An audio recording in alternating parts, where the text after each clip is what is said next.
menginginkan adanya sebuah jamaah yang harus saya ikuti, yaitu yang di Indonesia itu dilarang.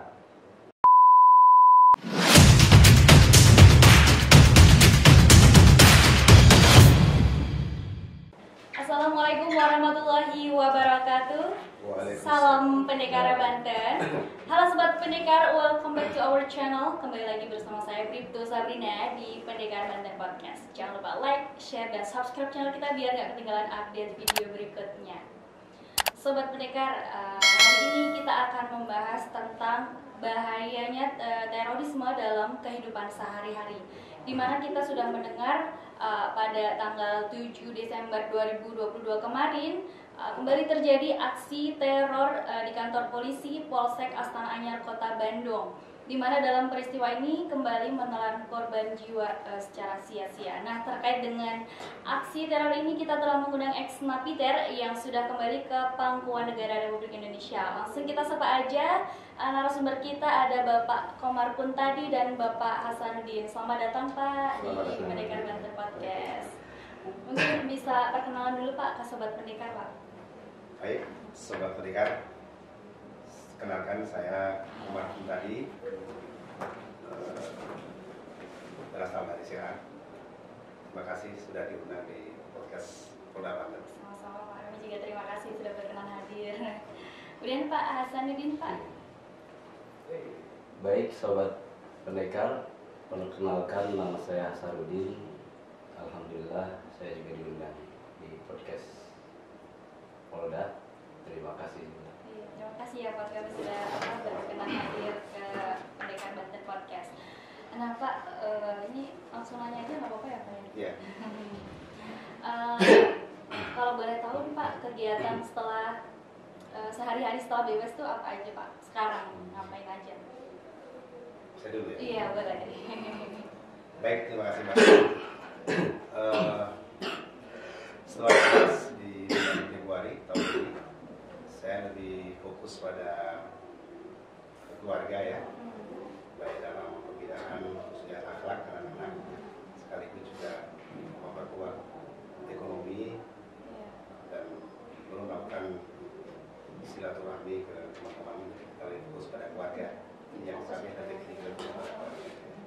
Kalau Pak Hasanuddin gimana nih Pak? Apalagi saya, karena saya baru 2 pekan baru keluar. Oh iya. Karena saya keluar tanggal 30 awal kan kemarin. Maka saya juga sama sebetulnya, masih urus keluarga, rumah yang pernah saya tinggalkan selama ini. Nah sebelumnya meninggalkan rumah berapa lama Pak? Terpisah nih sama keluarga? Kalau saya itu 2 tahun, sekitar 2 tahun 8 bulan. 2 tahun 8 bulan ya. Kalau Pak Komar nih Pak? Sama 2 tahun, cuma lebih pendek 2 tahun 2 bulan. Beda berapa bulan ya? Beda 6 bulan ya. Nah, boleh cerita nggak nih Pak, bagaimana sih awalnya nih Pak sehingga pernah tergabung di dalam organisasi yang terlarang gitu lah ibaratnya Pak ya? Boleh diceritakan? Junior dulu ya. Senior. Oke, baik, terima kasih. Jadi flashback sedikit. Iya Pak. Jadi 2014 waktu itu dunia cukup gempar ya, dengan lahirnya deklarasi yang dunia pada waktu itu yang kita kenal dengan nama ISIS. Iya. Saya yang hidup di era modern tertarik untuk melakukan satu komparasi, satu perbandingan dengan era-era zaman dahulu.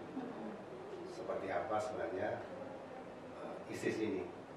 Jadi hampir 2 tahun lah kita mungkin melaksanakan satu kajian terkait dengan ISIS. Ya. Satu yang pertama ya, jadi masalah ketertarikan karena di zaman era modern ada sebuah khilafah yang muncul di negeri Syam ya. Yang pertama. Jadi berawal dari penasaran gitu ya Pak? Penasaran. Penasaran. Karena ini menjadikan satu trigger juga. Yang kedua, tidak terlepas dari geopolitik di Suriah pada waktu itu. Suka tidak suka, sebelum ISIS deklarasi kita di Indonesia khususnya ya sekali aktivis teman-teman yang melakukan satu kegiatan fundraising ya, peduli Suriah dengan mengumpulkan dana. Karena waktu itu intinya bahwa terjadi satu tindakan kemanusiaan ya, kekerasan atas nama Islam yang pada waktu itu di bawah komando Bashar Assad. Yaitu kami sebagai Muslim yang ada di negeri Indonesia betapa punya peduli.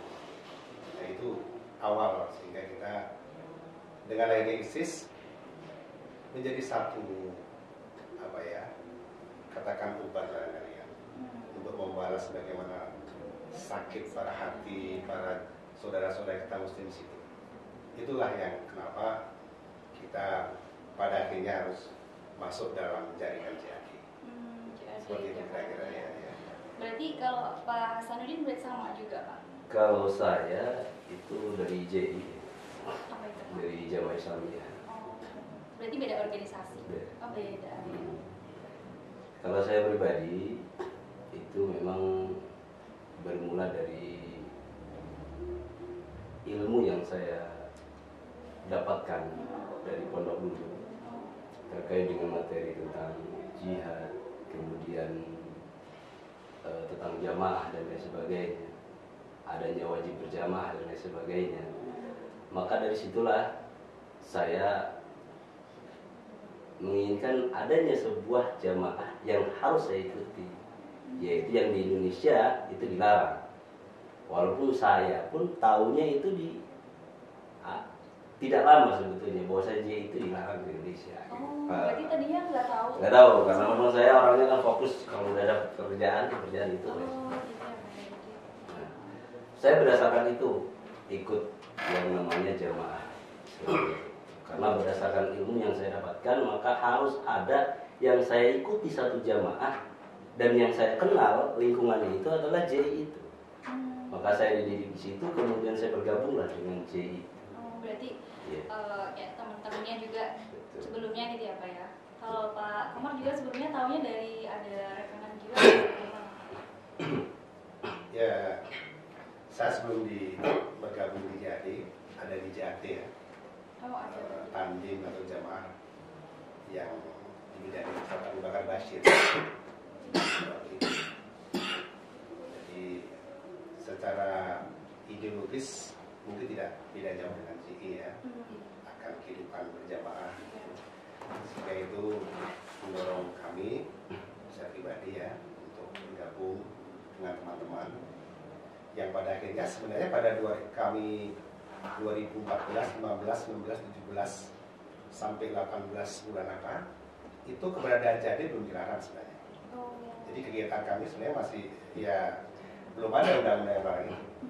Nah ketika 2018 PN Jakarta Selatan ya, pas bersama dengan sidang Amir Jihadi pada waktu itu baru diputuskan bahwa Jihadi sebagai organisasi terlarang karena terafiliasi dengan ISIS. Oh, gitu. Seperti itu. Tapi tadinya awalnya Bapak udah tahu gitu kalau misalnya itu terafiliasi dengan ISIS gitu juga Pak? Ya tahu. Tahu. Ya cuma pada waktu itu kita belum meyakini bahwa di Indonesia ada pelarangan untuk bergabung dengan Jihadi. Oh begitu. Terus bagaimana kalau pendapat Bapak mengenai ideologi terorisme dan radikalisme Pak? Ya. Kita harus jujur bahwa istilah teroris, istilah radikalisme ini sampai detik ini belum menjadi satu konsensus kesepakatan ya. Meskipun dari sisi akademis radikalisme kalau kami lebih memandang radikal itu hulu, satu tindakan yang berlebihan. Radikal, sehari kita harus radikal dalam takaran yang proporsional. Tapi ketika sudah beberapa tindakan ini sudah mengarah kepada hal-hal yang menjadi kontroversi dalam atas syariat, maka muncullah satu gerakan radikal. Nah, pemikiran radikal sendiri, hemat saya, masih perlu dibicarakan lagi. Ya. Jangan sampai nanti pemahaman radikal ini meluas yang sebenarnya seperti apa. Nah, kalau kami dalam pengertian syar'i, hulu itu memang dilarang. Ya. Jadi mohon maaf kalau Nabi juga pernah menyampaikan bahwa janganlah kamu berlebihan dalam urusan agama. karena umat terdahulu itu hancur karena gulu.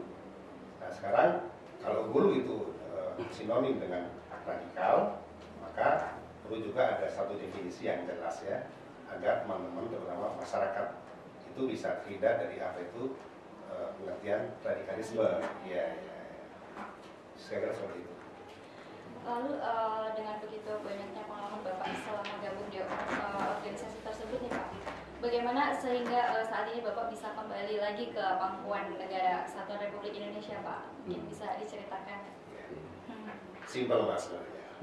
Gimana Pak? Simpel. Satu, kita kompromi diri, membuka sekat eksklusivisme terhadap mazhab atau pendapat di luar kita. Jadi kalau kita baca buku halaman 10, kita jangan berhenti di halaman 10. Yang 11 baru kita buka dan dilanjutkan. Nah disitulah kita menghadapi satu reorientasi pemikiran. Bukan karena saya ditangkap karena itu, tapi memang pada akhirnya memang jangankan ayat Quran yang 6.666 ayat, satu ayat aja belum ditafsir.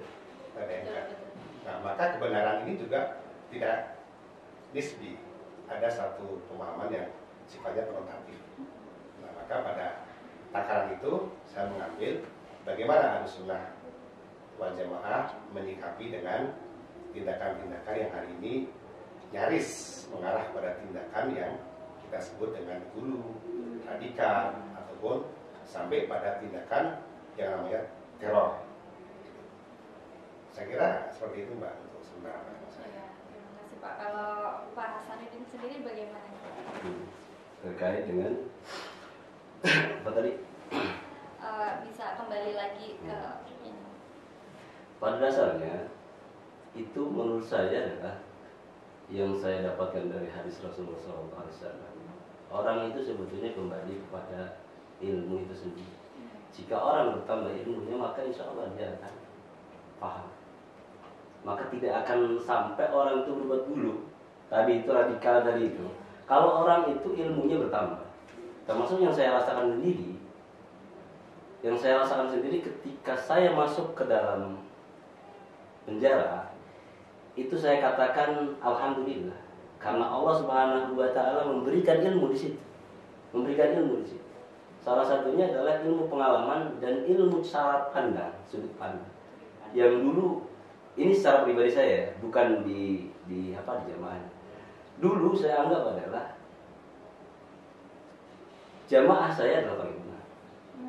Tapi ketika saya di penjara, kok ternyata tidak. Karena setiap orang itu punya pendapat masing-masing. Sebagaimana hadis Rasulullah kan tidak salah, kullu ra'sin ra'in. Setiap di kepala itu pasti punya pendapat. Dan selama pendapat itu masih ada dalilnya dari Rasulullah, dari Allah Subhanahu wa taala dan Rasulullah SAW serta para ulama di zaman sekarang ini, ya silakan saja. Yang penting silakan saling toleransi. Nah, itu yang saya rasakan. Perubahan yang saya dapatkan ketika saya setelah itu. Ya. Yang intinya adalah, makanya kalau saya kaitkan dengan sebuah hadis, man yuridillahu bi khairan yufaqqih fiddin. Barang siapa yang Allah kehendaki kebaikan kepada seorang, maka akan dipahamkan kepada dirinya tentang agama. Makanya kalau misalkan seorang itu tidak dipahamkan oleh Allah agama, maka hidupnya dia akan apa? Akan terombang-ambing. Yang ada adalah siapa yang berpengaruh di situ, dialah yang akan mengikuti. Nah itu makanya yang saya rasakan, jujur saja, saya di dalam penjara boleh dijawab ya? Iya. Jujur saja, saya bawa buku, cuman bukunya lagi dipinjam sama Densus. Ada buku Kill, Kritik Ideologi Radikal. Itu salah satu buku yang menyebabkan saya itu terbuka. Termasuk Allah Subhanahu wa taala tuh ngasih saya ilmu di penjara itu. Dengan baca buku itu, ada hadis-hadis yang dulu sebelumnya saya nggak dapat itu. Makanya saya berpikir, kenapa Allah itu memberikan hadis itu di penjara? Mungkin momennya tepat mengingatkan saya agar tidak gulu, kata Pak Komar tadi. Karena keguluan inilah yang menyebabkan kita keras. Sebagaimana ada para atau hadis ya, yang mengatakan bahwasanya orang itu kalau tidak berilmu biasanya kayak apa? Tegak, sombongnya luar biasa. Sama orang itu kasarnya luar biasa. Punten-punten kalau sekarang yang marah itu kan adalah kopar kafir. Cuman dia tahu ilmunya. Nah, makanya ketika orang berilmu itu, saya mengamati ulama di Indonesia atau dimanapun, ketika dia punya agama itu pasti dia nunduk santai, tidak terlalu arogan dan berjalan sebagaimana yang ada dalam Al-Quran. Dan saya mengamati pun di dalam perjalanan orang-orang Punten, bahasa saya yang dulu ini adalah ternyata kita deteksi, ya termasuk saya sendiri juga, itu adalah minim ilmu. Itu yang saya rasakan. Itu yang saya rasakan. Jadi langsung ini apa ya, ada tergerak ke hatinya apa ya. Terus Pak kan baru-baru ini juga terjadi tadi aksi teror dengan cara melakukan bom bunuh diri di Polsek Astana Anyar itu ya Pak. Kalau boleh tahu nih bagaimana nih Pak pendapat Bapak dengan adanya aksi ini Pak? Ya, pertama saya pribadi, mudah-mudahan mewakili teman-teman ya.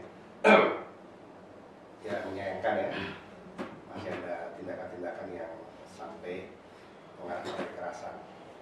Jadi memperkuat dari Akhi Hasan tadi, kalau Islam itu dinul haq, agama yang benar, maka harus kita pahami secara benar juga. Dari pemahaman yang benar akan melahirkan sebuah keyakinan yang benar. Dari keyakinan yang benar akan melahirkan satu tindakan yang benar. Nah, disinilah peran ilmu yang mampu kami pertama dalam mampu mengadakan satu perubahan dalam sikap.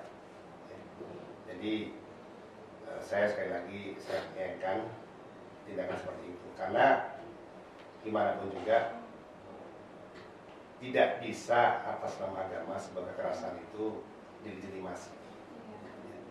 Kalau kita kembali kepada Islam punya sistem dalam pengambilan keputusan ya, yang namanya fikih.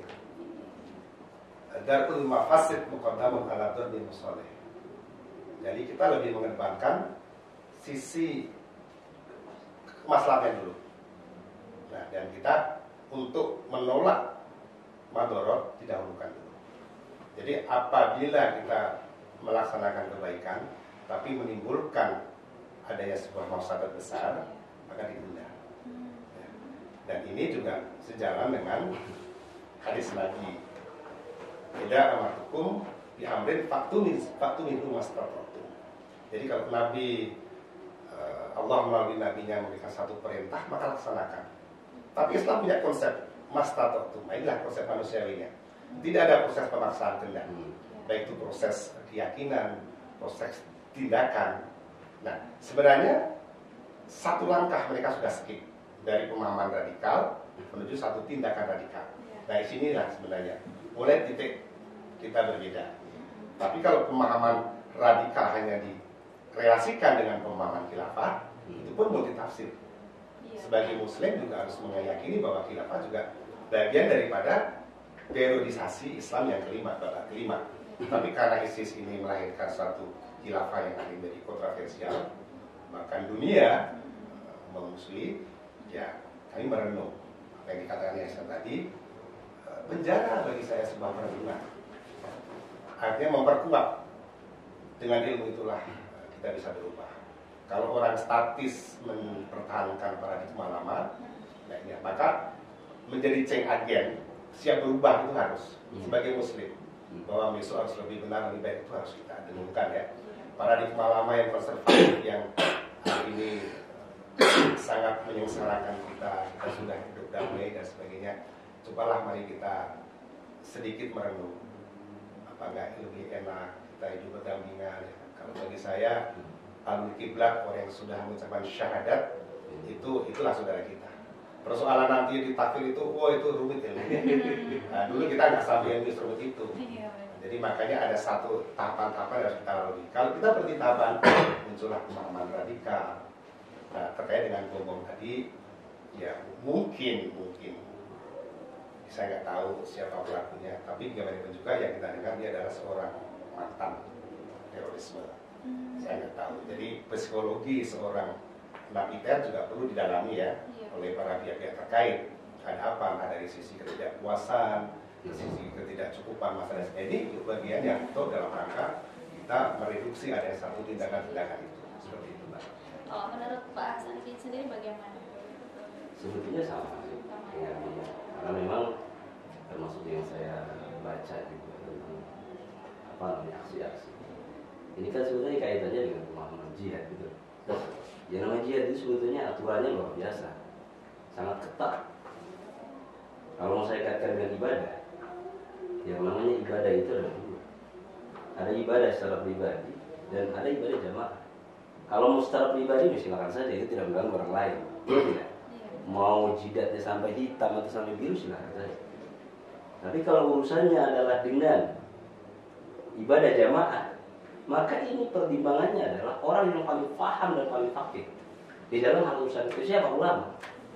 Nah, di Indonesia ini ulama siapa ya? Kita pun bisa mengikuti.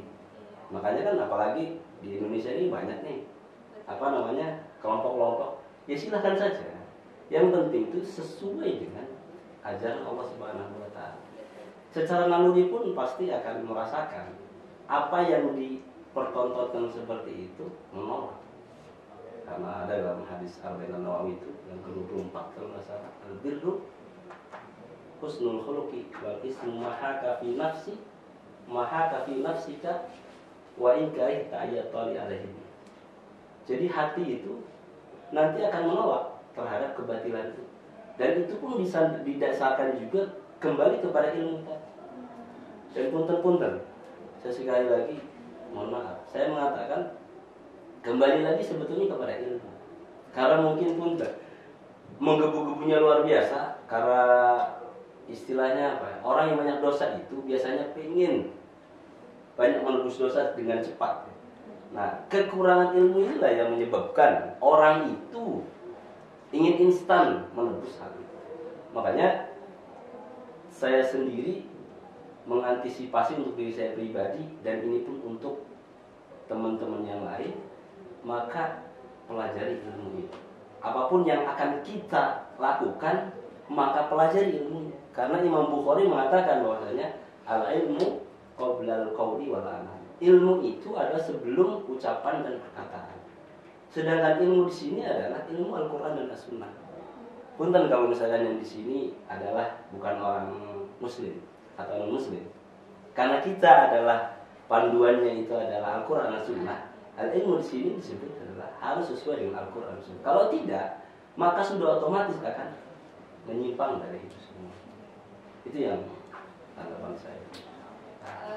Lalu bagaimana sih Pak ciri-ciri nih Pak orang yang sudah terdoktrin dengan paham terorisme dan radikalisme? Ciri-ciri yang kelihatan aja nih Pak. Ya, memperkuat kegiatan tadi ya.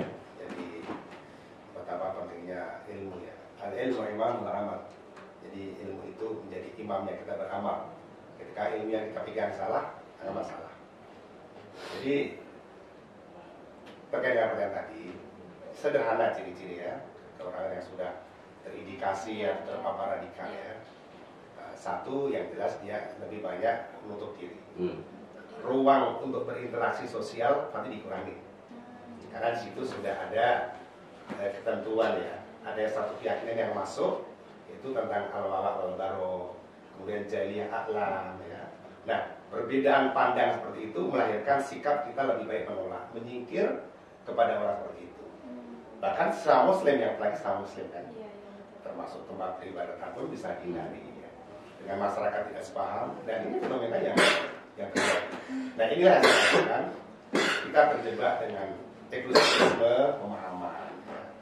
Nah kalau kita sedikit mau melangkah dari yang saya katakan di awal, insya Allah teman-teman mari sadar saja yang menyelamatkan kita adalah ilmu ya. Meskipun itu punya tujuan yang baik, tapi kalau ilmunya tidak cukup, ya kita saksikan berbagai kejadian-kejadian itu yang beberapa fenomena. Yang ketiga memang tidak terlepas dari doktrin ya, doktrin yang sudah kalau dalam bahasa yang kemarin nggak enak itu bahasa takfir ya, takfiri ya. Ya, mengkafirkan itu menjadi satu bagian yang bentukan dimarkasi secara konfrontatif sekali, ya, sehingga polisi pun udah dianggap kafir gitu kan dalam kita dulu pernah masa-masa seperti itu. Tapi lagi-lagi ilmu lah yang menyelamatkan kita. Jadi kesimpulannya mari kita kembali ke ilmu. Ya, kalau kita kembali ke ilmu dari manapun juga, kita kembali pada Allah lagi.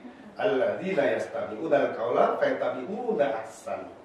Barang siapa yang mendengarkan seluruh percakapan dari itu ulama, para ustaz, para kiai, dan kita ambil, kita pilah-pilah, kita seleksi, kita terima yang baik saja.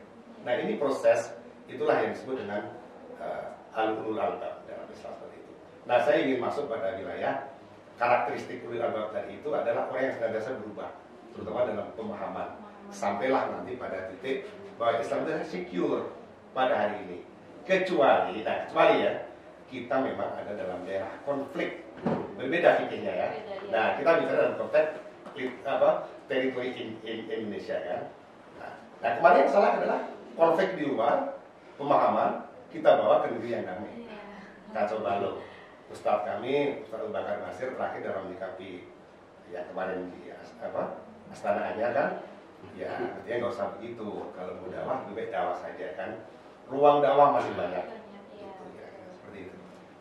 Lalu ada nggak Pak tips atau upaya yang harus dilakukan ya agar anak, saudara, teman kita dapat terhindar dari paham radikalisme tersebut? Ya ini kerjaan tidak mudah, tetapi juga tidak boleh kita tinggalkan. Mengawali dari pribadi rumah tangga, membentukkan saksiyatun Islamiyah, pribadi muslim diawali dari keluarga, anak istri dan saudara-saudara.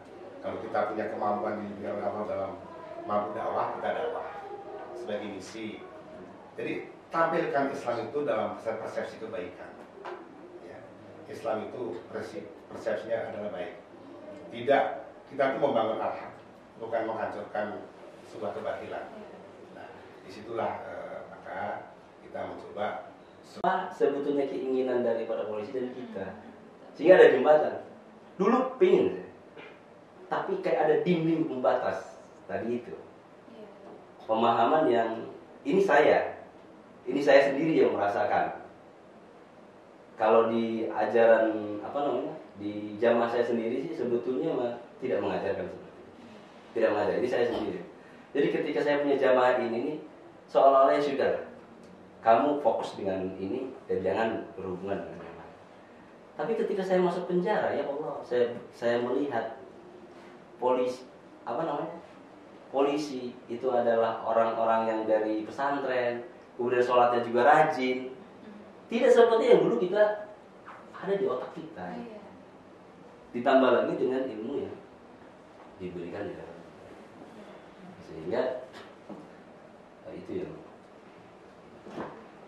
Kalau Bapak kemarin gimana Pak? Apakah sama gitu Pak? Ada satu proyek besar ya yang jadi PR bersama ya. Jadi negara harus memahami bahwa lahirnya gerakan-gerakan yang ingin merubah tatanan politik ya, yang secara definisi tadi diartikan sebagai sebuah tindakan radikalisme, itu kan ini ada nuansa politis. Jadi coba kita buka ruang dialog ya, antara kelompok yang hari ini setuju dengan sistem yang ada dengan kelompok yang ingin merubah sistem yang akan dirubah. Sejarah melahirkan sebuah cerita buat kita bahwa NKRI negeri ini juga lahir dari sebuah kompromi. Di saat 45 menjelang proklamasi, kita lihat bagaimana Piagam Jakarta Charter juga menjadi satu bargaining. Nah pada waktu itu kan ada dua kepentingan. Terjadi dua polarisasi ya, antara kepentingan Islam nasional dan Islam sekuler dan Islam yang memang Islam. Nah kelompok-kelompok seperti hari ini yang dianggap masuk dalam wilayah domain radikal, ini belum menjadi satu bagian yang ditangani secara serius dalam arti membuka ruang diskusi. Karena gini, dalam sistem jamaah itu kita mengenal namanya sampu watbah pada pimpinan. Ya. Jadi kalau pimpinan yang dipegang, mari kita dialog. Tidak saling menjatuhkan, tidak saling menghujat ya, tapi saling menyadari bahwa ini untuk kebutuhan bersama. Insya Allah, ini kan belum dibuka. Yang terjadi adalah hujat menghujat. Tidak pernah berakhir sampai detik ini. Ada ini disalahkan, ada disalahkan. Nah, ini kan PR yang cukup besar sekali. Maka istilah peran-peran orang yang punya kepentingan di sana, mari negara hadir merangkul para ulama, kiainya, teman-teman yang hari ini menjadi bagian daripada gerakan-gerakan perubahan yang dianggap radikal itu. Tadi kita buka yang dialog. Nah ini saya merindukan ada seperti itu. Jadi nanti kalau di di Amerika ya, saya sedikit skip ke sana. Itu pergerakan Islam itu kita kalau kita buka di internet itu Islam Corner itu bagaimana dakwah-dakwah orang-orang intelektual di sana. Mereka berislam sadanya luar biasa, tidak dengan kekerasan, tapi dengan pendekatan akademis, pendekatan yang elegan, pendekatan bahwa Islam itu adalah benar, Islam itu indah pada akhirnya kalau kita sampaikan.